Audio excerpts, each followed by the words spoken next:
Gunners supporters would love to see Mikel Arteta sign the £150 million rated striker, as he showed just what they are missing.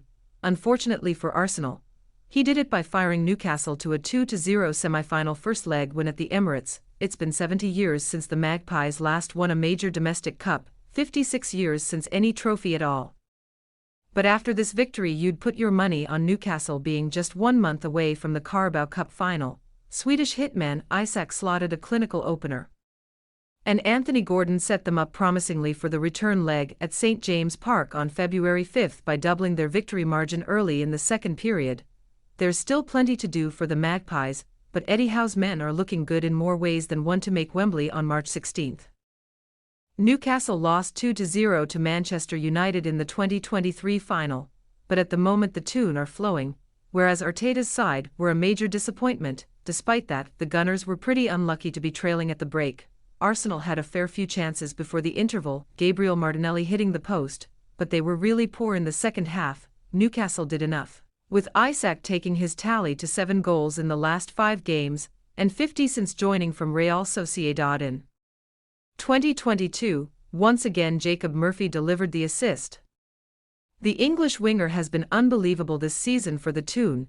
It's his best campaign since arriving 7 years ago for £12 million, and Isak must relish playing with him. You can see why Arsenal fans watching this semi-final would have been wishing Isak played for their team. He's got Thierry Henry-style qualities, a class player, getting better each week, and the reason Newcastle have got such a great chance of ending their trophy drought.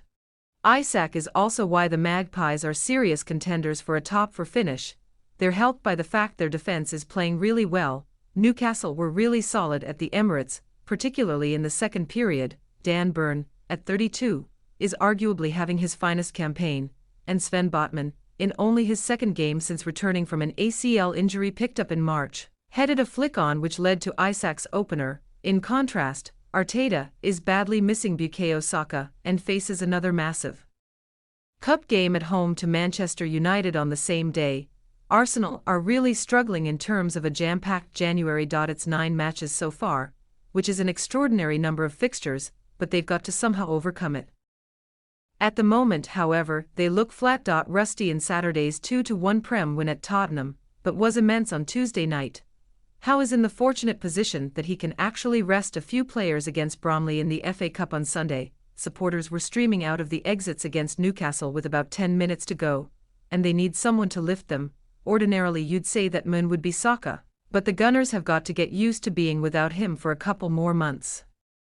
Meanwhile, it's 7 wins in a row for the Magpies and they're absolutely flying.